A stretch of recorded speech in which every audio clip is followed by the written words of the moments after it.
ರಾಮೋತ್ಸವದ ಪ್ರಯುಕ್ತ ಪುತ್ತೂರು ಮಹತೋಬರ ಶ್ರೀ ಮಾಲಿಂಗೇಶ್ವರ ದೇವಸ್ಥಾನಕ್ಕೆ ಆಗಮಿಸಿದ ಭಕ್ತಿ ರಥಯಾತ್ರೆಯನ್ನ ದೇವಾಲಯದ ವ್ಯವಸ್ಥಾಪನಾ ಸಮಿತಿಯಿಂದ ಸ್ವಾಗತಿಸಲಾಯಿತು.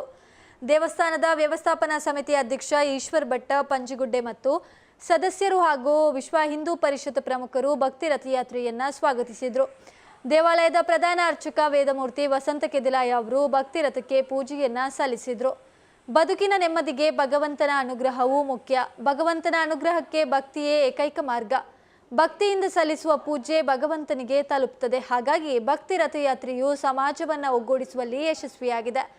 ರಥಯಾತ್ರೆಯು ಏಪ್ರಿಲ್ 9ಕ್ಕೆ ಉಡುಪಿಗೆ ಬಂದು ಅನಂತೇಶ್ವರಗಳೊಳಗೊಂಡ ರಥಬೀದಿಗೆ ಪ್ರದಕ್ಷಿಣೆ ಬಂದು ಮರಳಿ ಪಾಜಕದಲ್ಲಿ ಕೊನೆಗೊಳ್ಳಲಿದೆ. ಬಳಿಕ ಪೆರ್ನಾಂಕಿಲ ತೆರಳಿ ಅಲ್ಲಿ ನಡೆಯಲಿರುವ ಭಕ್ತಿ ಸಿದ್ಧಾಂತೋತ್ಸವದಲ್ಲಿ ಭಗವಂತನಿಗೆ ಸಮರ್ಪಣೆಯಾಗಲಿದೆ.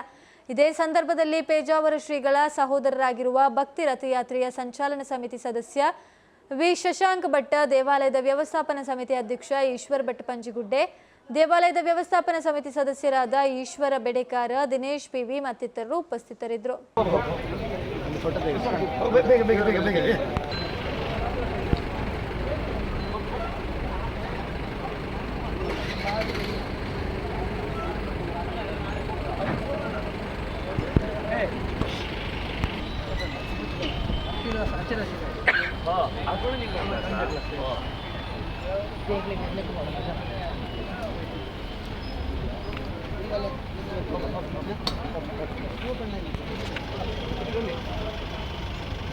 ಬಂದ್ರಿ ಮತ್ತೆ ಜಾಗ್ರತೆ ಬಿದ್ದರೆ